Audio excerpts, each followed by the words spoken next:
नमस्कार दोस्तों, welcome to my channel jobs tuber. Friends, Haryana staff selection commission की तरफ से पुलिस भर्ती की नोटिफिकेशन आ चुके हैं जो सब इंस्पेक्टर पोस्ट की भर्ती के लिए है। कुल मिलाकर यहाँ पर 465 पदों के लिए नोटिफिकेशन दिया गया है। मैं आपको इस वीडियो में बताने वाला हूँ इस जो सब इंस्पेक्टर पोस्ट के लिए लिखित परीक्षा होता है उसके रिलेटेड सिलेबस और बेस्ट बुक्स और साथ ही साथ इसका एक्सपेक्टेड कट ऑफ क्या हो सकता है, इन सभी की जानकारी अब मैं आपको इस वीडियो में देने वाला हूँ। इसके साथ साथ मैं नोटिफिकेशन के बारे में भी डिटेल से हिंदी में समझा दूंगा। और इस जॉब को अप्लाई करने के लिए लास्ट डेट है 2 जुलाई 2021 तक आप अप्लाई कर सकते हैं। अभी जॉब के जो एप्लीकेशन ऑनलाइन 19 जून 2021 से खुलने वाले हैं। दोस्तों, वीडियो स्टार्ट करने से पहले आप सभी को एक ही request, please subscribe my channel jobs tuber, क्योंकि मैं अपने चैनल में गवर्नमेंट जॉब के रिलेटेड इंपॉर्टेंट इन्फॉर्मेशन वाले वीडियोस अपलोड करते रहता हूँ। उन वीडियोस का नोटिफिकेशन आप तक पहुँचे, इसलिए please subscribe my channel jobs tuber. Friends, सबसे पहले नोटिफिकेशन के बारे में कुछ समझा देता हूँ। हरियाणा स्टाफ सिलेक्शन कमीशन के तरफ से नोटिफिकेशन आया है। इसकी ऑनलाइन एप्लीकेशन डेट 19 जून 2021 से शुरू होने वाली है और लास्ट डेट इसकी सबमिशन आप 2 जुलाई 2021 तक आप ऑनलाइन अप्लाई कर सकते हैं। लास्ट डेट 2 जुलाई 2021 को है। दोस्तों, यहाँ पर 400 पोस्ट यहाँ पर पुरुष के लिए रिजर्व्ड पोस्ट दिया गया, मतलब 400 पोस्टों पर सिर्फ पुरुष ही एलिजिबल है, मेन। और फीमेल के लिए यहाँ पर 65 पोस्ट यहाँ पर दिया गया है, जो कि महिलाओं के लिए 65 पोस्ट रिजर्व है, मतलब उन पोस्टों के लिए महिला ही एलिजिबल है। दोस्तों, यहाँ पर अब बात करता हूँ एजुकेशनल क्वालिफिकेशन, योग्यता की। तो यहाँ पर आप ग्रेजुएशन कंप्लीट होना चाहिए, किसी भी स्ट्रीम में आप ग्रेजुएट होनी चाहिए, मतलब BSc, BCom, BA, BTech, MTech कुछ भी कर लो, बट आपका ग्रेजुएशन डिग्री कंप्लीट होनी चाहिए। और इसके साथ साथ यहाँ पर कंडीशन भी दिया गया है कि आपका 10वीं में जो 10वीं क्लास रहती है मेट्रिकुलेशन, उसमें आप हिंदी या संस्कृत एक सब्जेक्ट के पास आप 10वीं पास करनी होगी, मतलब आपकी 10वीं क्लास में हिंदी या संस्कृत एक सब्जेक्ट होनी चाहिए। फ्रेंड्स, यहाँ पर हाइट स्टैंडर्ड्स और चेस्ट स्टैंडर्ड्स की भी यहाँ पर कंडीशंस दिए गए। पुरुष के लिए यहाँ पर सबसे पहले बता देता हूँ, 170 सेंटीमीटर हाइट होनी चाहिए और चेस्ट भी उनका 83 मतलब 83 सेंटीमीटर अनएक्सपैंडेड चेस्ट मेजरमेंट होनी चाहिए। और रिजर्व कैटेगरी वालों के लिए 168 सेंटीमीटर हाइट होनी चाहिए। इसके साथ साथ चेस्ट 81 सेंटीमीटर अनएक्सपैंडेड चेस्ट होनी चाहिए। दोस्तों, यहाँ पर उम्र की बात करूँ तो 21 साल से 27 साल के बीच आपकी उम्र होनी चाहिए, मतलब जनरल वालों के लिए बोल रहा हूँ। 27 साल से कम आपकी उम्र होनी चाहिए। और इसके साथ साथ EWS वालों के लिए 5 साल की छूट दी गई है, जो कि 32 साल से उनकी कम होनी चाहिए, उनकी उम्र 32 साल से कम होनी चाहिए। और साथ ही साथ इसके साथ BC, SC, ST वाले भाइयों के लिए भी यहाँ पर 5 साल की छूट दी गई, मतलब उनकी भी उम्र 32 साल से कम होनी चाहिए एज ऑन 1/6/2021 के मुताबिक। फ्रेंड्स, यहाँ पर पे स्केल की बात करूँ तो महीने 40 से 45 हज़ार तक आपकी तनख्वाह हो सकती है जॉब को सेलेक्ट होने पर। यहाँ पर अब फीमेल कैंडिडेट्स का हाइट स्टैंडर्ड और साथ ही साथ यहाँ पर बता देता हूँ। फीमेल कैटेगरी में जो अप्लाई कर रहे हैं महिलाओं के लिए यहाँ पर हाइट मिनिमम 158 सेंटीमीटर्स होनी चाहिए जनरल कैटेगरी वालों के लिए।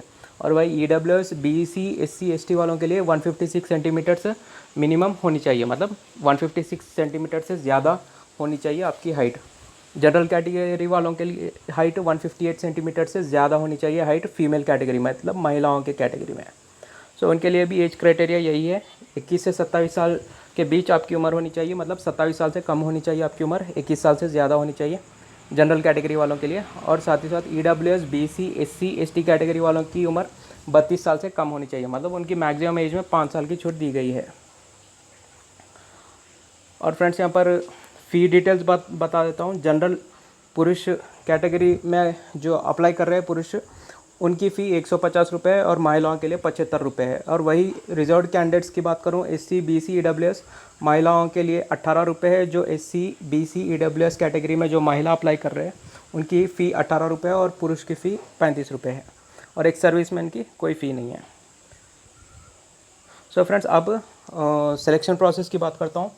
सबसे पहले आपका रिटन टेस्ट होगा, लिखित परीक्षा, जिसमें 80% वेटेज आपका लिखित परीक्षा में ही होगा। सो इसके सिलेबस और साथ ही साथ इंपॉर्टेंट बुक्स भी बता देता हूँ आगे जाकर। सो सबसे पहले रिटन टेस्ट रहेगा, जो 80% वेटेज आपका रिटन टेस्ट से ही लिया जाएगा सिलेक्शन प्रोसेस में। उसके बाद फिजिकल स्क्रीनिंग टेस्ट रहेगा, जो कि आपको यहाँ पर रनिंग रेस यहाँ पर लगाना होगा।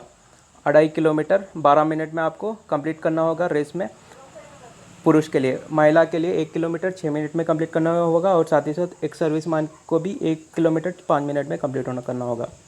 इसके बाद फिजिकल मेजरमेंट टेस्ट रहेगा, जो कि आपकी हाइट और चेस्ट एक्सपेंशन देखा जाएगा। और friends, in physical measurement test और साथ ही साथ फिजिकल स्क्रीनिंग टेस्ट के कोई मार्क्स यहाँ पर नहीं है, सिर्फ ये आपको क्वालिफाई करना पड़ेगा। इसके बाद एडिशनल क्वालिफिकेशन के 10% वेटेज, मतलब 10 मार्क्स यहाँ पर दिए जाएंगे। मतलब कुल मिलाकर 100 मार्क्स में से सबसे पहले लिखित परीक्षा के लिए 80 मार्क्स दिए जाएंगे। 80 मार्क्स मतलब 80% ऑफ द वेटेज लिखित परीक्षा से लिया जाएगा। और फिर एडिशनल क्वालिफिकेशन, जैसे कि ग्रेजुएशन से ज़्यादा जो भी डिग्री पढ़े उसके बेसिस पर यहाँ पर मार्क्स ऐड किए जाएंगे। मैं आपको बाद में बता दूंगा डिटेल से। सो यहाँ पर 10 मार्क्स उसके हैं, और साथ ही साथ यहाँ पर मिसकेलिनियस के 10 मार्क्स है। सो कुल मिलाकर 100 मार्क्स रहेंगे। सो दोस्तों, ये रहा नोटिफिकेशन। अब मैं आपको डिटेल में अपने अंदाज में समझा दूंगा इंपॉर्टेंट बुक्स और सिलेबस के बारे में। सो फ्रेंड्स, सबसे पहले यहाँ पर चयन प्रक्रिया की बात करता हूँ, सिलेक्शन प्रोसेस की। जो 100 मार्क्स का अगर सिलेक्शन प्रोसेस 100 मार्क्स का रहा, तो उसमें से 80 मार्क्स का लिखित परीक्षा से के 80% ऑफ वेटेज, मतलब 80 मार्क्स मान लो। सो 80 मार्क्स आपका लिखित परीक्षा का वेटेज रहेगा। इसके साथ साथ एडिशनल क्वालिफिकेशन के 10 मार्क्स, जैसे कि अगर आप बैचलर डिग्री, सो इसको हर कोई अप्लाई बैचलर डिग्री वाला ही करता, तो 4 मार्क्स आपको इस 10 मार्क्स में से आसानी से मिल जाएंगे। इसके साथ साथ अगर आपकी पीजी मास्टर्स डिग्री, मतलब आप बीए, बीकॉम, बीएससी ना कर बीए कंप्लीट करने के बाद अगर एमए या एमएससी, एमए, एमकॉम, इन ये जो मास्टर्स डिग्री कंप्लीट करिए, उन बंदों के लिए यहाँ पर 4 + 3 7 मार्क्स होंगे मिलने वाले हैं।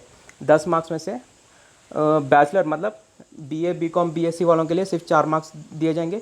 वही मास्टर्स डिग्री कंप्लीट करने वालों के लिए 7 मार्क्स, मतलब 4 + 3, उनके लिए एडिशनल 3 मार्क्स यहाँ पर जोड़े जाएंगे। सो कुल मिलाकर 7 मार्क्स होंगे। वही एनसीसी, एबीसी ग्रेड अगर किसी के पास है तो उन्हें भी 3 मार्क्स दिए जाएंगे बेस्ड ऑन ग्रेड्स। सो ये रहा एडिशनल एजुकेशनल क्वालिफिकेशन का 10 मार्क्स। सो ये 10 मार्क्स हो गए, और लिखित के 80 मार्क्स। अब मिसकेलिनियस विविध कैटेगरी वालों के लिए यहाँ पर एडिशनल 10 मार्क्स यहाँ पर दिए जाएंगे, जैसे कि विधवा महिलाओं के लिए 10 मार्क्स दिए जाएंगे।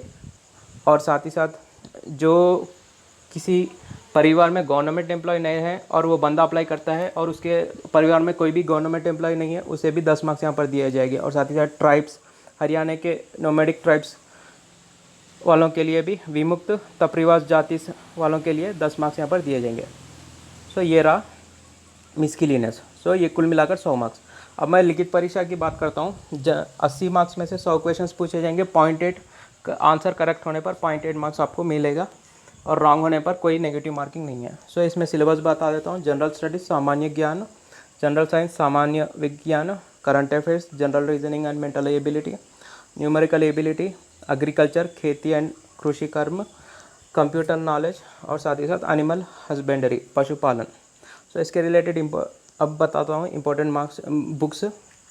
तो ये कंप्यूटर नॉलेज के लिए आपको चाहिए अरिहंत पब्लिकेशन की एक ही बुक काफ़ी है, जो हिंदी माध्यम में भी ये बुक अवेलेबल है, जो कंप्यूटर जागरूकता बुक के नाम पर जाने जाती है। वही जनरल अवेयरनेस के लिए आपको लूसेंट जी के 2021 एडिशन काफ़ी है। हिंदी वालों के लिए भी सामान्य ज्ञान लूसेंट मिल जाएगी। इसके साथ साथ आपको करंट अफेयर्स पढ़ लेनी चाहिए। लॉजिकल रीजनिंग के लिए how to crack test of reasoning, Arihant publication पढ़ लेने चाहिए हिंदी माध्यम वाले। सामान्य बुद्धि एवं तर्क शक्ति परीक्षण बुक पढ़ सकते हैं आपको। इसके साथ साथ आपको एसएससी सीएचएसएल, एसएससी सीजीएल के भी अगर टाइम रहा तो प्रैक्टिस करनी चाहिए previous year papers. Quantitative aptitude के लिए आपको फास्टैग ऑब्जेक्टिव अर्थमेटिक बुक पढ़नी चाहिए अरिहंत पब्लिकेशन की। वही हिंदी मीडियम वाले फास्टैग वास्तुनिष्ठ अंकगणित बुक पढ़ सकते हैं। उसके साथ साथ टाइम मिला तो एसएससी सीएचएसएल, एसएससी सीजीएल के प्रीवियस ईयर पेपर्स प्रैक्टिस करनी चाहिए। अब एग्रीकल्चर एंड एनिमल हस्बेंड्री की बात करूँ तो उपकार की जो एग्रीकल्चर जनरल नॉलेज की बुक है, ये शानदार बुक है। इसे आप खरीद कर प्रैक्टिस कर सकते हैं, जो डॉक्टर ओपी राजपूत ने पब्लिश किया। यहाँ आप इंग्लिश वालों के लिए भी यहाँ पर बुक अवेलेबल है। सो करंट अफेयर्स की बात करूँ तो आप 1 साल के करंट अफेयर्स पढ़ने चाहिए। स्पेशली हरियाणा के रिलेटेड भी आपको बुक्स मिल जाएंगी आर्यन पब्लिकेशंस के, जो हरियाणा स्टेट के रिलेटेड करंट अफेयर्स भी, मतलब हरियाणा स्टेट की जनरल नॉलेज और करंट अफेयर्स भी दिए जाएंगे। इसके साथ साथ आपको देश और विदेश के करंट अफेयर्स भी आपको पढ़ लेनी चाहिए। ऑल गवर्नमेंट स्कीम्स के बारे में पढ़नी चाहिए और basic knowledge of India international organization जैसे कि वर्ल्ड बैंक, UN, WHO के बारे में पढ़ लेनी चाहिए। और साइंस एंड टेक्नोलॉजी के लेटेस्ट अपडेट्स आपको जानी चाहिए। जनरल साइंस वालों के लिए यहाँ पर आप आर्यन सीरीज़ पढ़ सकते हैं। Encyclopedia of general science English medium वाले, हिंदी मीडियम में भी उपलब्ध है ये बुक। यहाँ पर लूसेंट जनरल साइंस पढ़ सकते हैं। हिंदी वालों के लिए भी यहाँ पर लूसेंट सामान्य विज्ञान बुक अवेलेबल है। सो फ्रेंड्स, ये था वीडियो। अगर वीडियो अच्छा लगा तो चैनल सब्सक्राइब कर लीजिए और साथ ही साथ वीडियो लाइक करिए। और एक्सपेक्टेड कट ऑफ की बात करूँ तो फ्रेंड्स, कट ऑफ कम पोस्ट यहाँ पर दिए गए तो ज़्यादा ही हो सकता है। सो ज़्यादा से ज़्यादा आप 65 से मिनिमम आप 60 से 65 के बीच आपका टारगेट रखिए। सो ये रहा वीडियो।